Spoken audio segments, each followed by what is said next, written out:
السلام علیکم every one and welcome back in other video. تو کیسے ہیں آپ سب؟ خوبصورت سب بہت اچھے سے ہوں گے۔ تو آج کی جو ہم ویڈیو دیکھنے والے ہیں آج کی ویڈیو کا ٹائٹل ہے جب حضرت یوسف علیہ السلام کی قبر کھولی گئی تو ایسا کیا معجزہ ہوا۔ تو چلو ٹائم کو ویسٹ نہ کرتے ہوئے سب سے پہلے ویڈیو کو سٹارٹ کرتے ہیں۔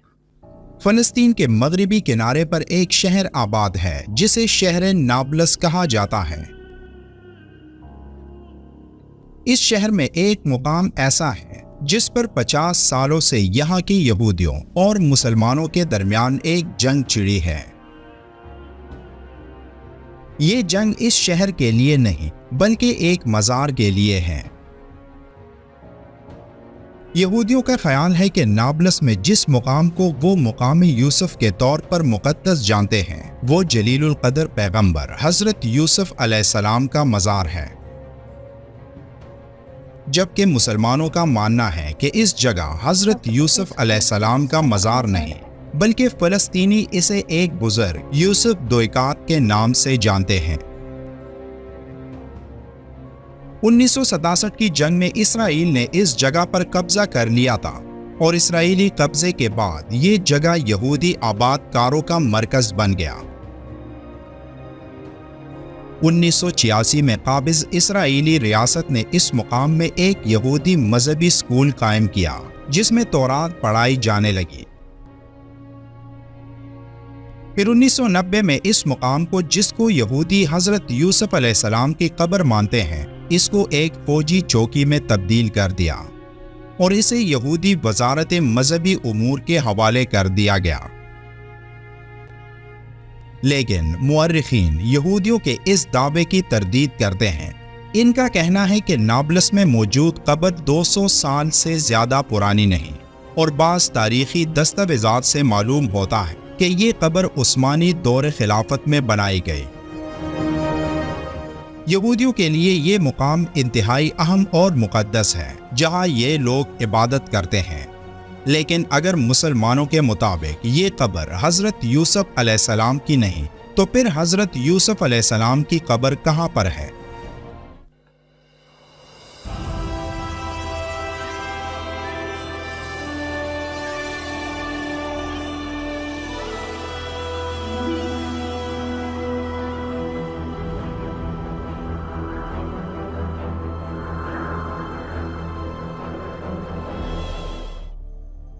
حدیث شریف میں آتا ہے کہ اللہ تعالیٰ نے ہر نبی کو خوبصورت چہرے اور بہترین آواز والا بنا کر مبعوث فرمایا، اور تمہارا نبی یعنی محمد صلی اللہ علیہ وآلہ وسلم ان سب میں سب سے زیادہ خوبصورت چہرے والا اور سب سے اچھی آواز والا ہے۔ پھر فرمایا گیا کہ حضرت یوسف علیہ السلام کو نصف حسن سے نوازا گیا تھا، یعنی حضرت محمد صلی اللہ علیہ وآلہ وسلم کے حسن کا آدھا حسن اللہ نے حضرت یوسف علیہ السلام کو عطا کیا۔ حضرت یوسف علیہ السلام کے قصے کا ذکر قرآن میں ہے کہ کیسے آپ علیہ السلام کے سوتیلے بھائیوں نے ان کو حسد کی وجہ سے کنویں میں ڈالا،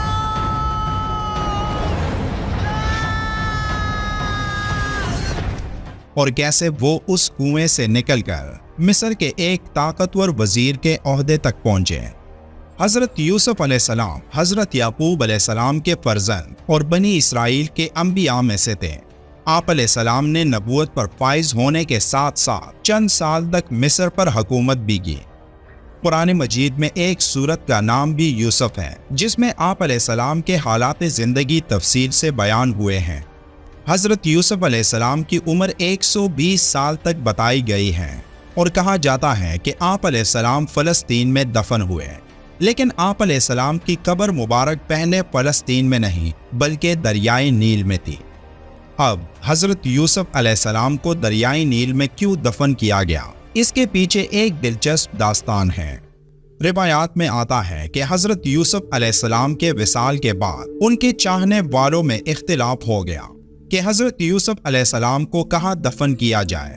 مصر کی عوام کا آپ سے محبت کا یہ عالم تھا کہ ہر کوئی یہ چاہتا تھا کہ سیدنا یوسف علیہ السلام کو ان کے محلے میں دفن کیا جائے تاکہ ان کے محلے میں خیر و برکت رہے۔ آخر میں اہلیان مصر اس بات پر راضی ہوئے کہ آپ علیہ السلام کو دریائے نیل میں دفن کیا جائے، تاکہ دریا کا پانی آپ علیہ السلام کی قبر مبارک کو چھو کر گزرے اور تمام مصر والے اس پانی سے برکت حاصل کر سکیں۔ اس لیے آپ علیہ السلام کے جسم مبارک کو سنگ مرمر کے صندوق میں بند کر کے دریائے نیل میں دفن کر دیا گیا۔ تفسیر ابن کثیر میں سورہ الشعراء کی تفسیر میں امام ابن کثیر لکھتے ہیں کہ حضرت محمد صلی اللہ علیہ وآلہ وسلم نے فرمایا، جب حضرت موسیٰ علیہ السلام بنی اسرائیل کو لے کر چلے تو راستہ بھول گئے، 1000 کوشش کی لیکن راستہ نہ ملا۔ علماء بنی اسرائیل نے کہا کہ حضرت یوسف علیہ السلام نے اپنے آخر وقت میں ہم سے عہد لیا تھا کہ جب مصر سے چلیں تو آپ علیہ السلام کے تابوت کو بھی یہاں سے اپنے ساتھ لیتے جائیں۔ حضرت موسیٰ علیہ السلام نے ان سے فرمایا کہ تم میں سے کون جانتا ہے کہ حضرت یوسف علیہ السلام کی قبر کہاں ہے؟ سب نے انکار کر دیا کہ ہم نہیں جانتے، ہم میں سے ایک بڑھیا کے سوا کوئی بھی آپ کی قبر سے واقف نہیں۔ آپ علیہ السلام نے اس بڑھیا کے پاس جا کر فرمایا کہ مجھے حضرت یوسف علیہ السلام کی قبر دکھاؤ، تو اس بڑھیا نے کہا کہ ہاں دکھا دوں گی، لیکن پہلے اپنا حق لے لوں۔ حضرت موسیٰ علیہ السلام نے کہا تو کیا چاہتی ہیں؟ تو اس نے کہا کہ جنت میں آپ کا ساتھ مجھے میسر ہو۔ آپ علیہ السلام پر اس کا یہ سوال بہت بھاری پڑا، تو اسی وقت وحی آئی کہ اس کی بات مان لو، اس کی شرط منظور کر لو۔ وہ بڑھیا آپ کو ایک جھیل کے پاس لے گئی جس کے پانی کا رنگ بھی تبدیل ہو گیا تھا، اور کہا کہ اس کا پانی نکال ڈالو۔ جب پانی نکال دیا گیا اور زمین نظر آنے لگی تو اس نے کہا کہ اب یہاں کھودو۔ کھودنا شروع کیا تو ایک قبر ظاہر ہو گئی جس میں ایک تابوت رکھا ہوا تھا۔ حضرت موسیٰ علیہ السلام ان کا تابوت نکال کر اپنے ساتھ فلسطین لے گئے اور حضرت اسحاق علیہ السلام اور حضرت یعقوب علیہ السلام کے برابر لا کر ان کو دفن فرما دیا۔ حضرت یوسف علیہ السلام کی قبر مبارک آج بھی ایک راز ہے۔ کئی مسلمان دانشوروں کا خیال ہے کہ آخری پیغمبر حضرت محمد صلی اللہ علیہ وآلہ وسلم کے سوا باقی کسی کو بھی حضرت یوسف علیہ السلام کی آخری آرام گاہ کا کوئی ثبوت نہیں ملتا۔ ان کے ناموں سے جو قبریں موجود ہیں وہ ان کی آخری آرام گاہیں ہونے کا حتمی ثبوت نہیں۔ حضرت موسیٰ علیہ السلام نے حضرت یوسف علیہ السلام کی وصیت پر ان کی باقیات مصر سے فلسطین منتقل کی تھی، مگر اس کا ٹھوس ثبوت نہیں ملتا، اور نہ ہی ان کی قبر کی جگہ کا تعین ممکن ہے۔ اب اس میں اللہ کی کیا حکمت ہے، اس کا علم اللہ کے سوا کسی کو نہیں۔ دعا ہے کہ اللہ ہمیں بھی جنت میں حضور اکرم صلی اللہ علیہ وآلہ وسلم کا قرب نصیب فرما دے۔ ویڈیو کے آخر میں ایک بار درود شریف پڑھنا مت بھولیے گا۔ ملتے ہیں ایک اور ویڈیو میں، تب تک کے لیے اللہ حافظ۔ جی یہ تھی آج کی بہت ہی خوبصورت سی ویڈیو، تو ملتے ہیں نیکسٹ ایک نیو ویڈیو کے ساتھ، تب تک کے لیے اپنا بہت سارے خیال رکھیں۔ اللہ حافظ۔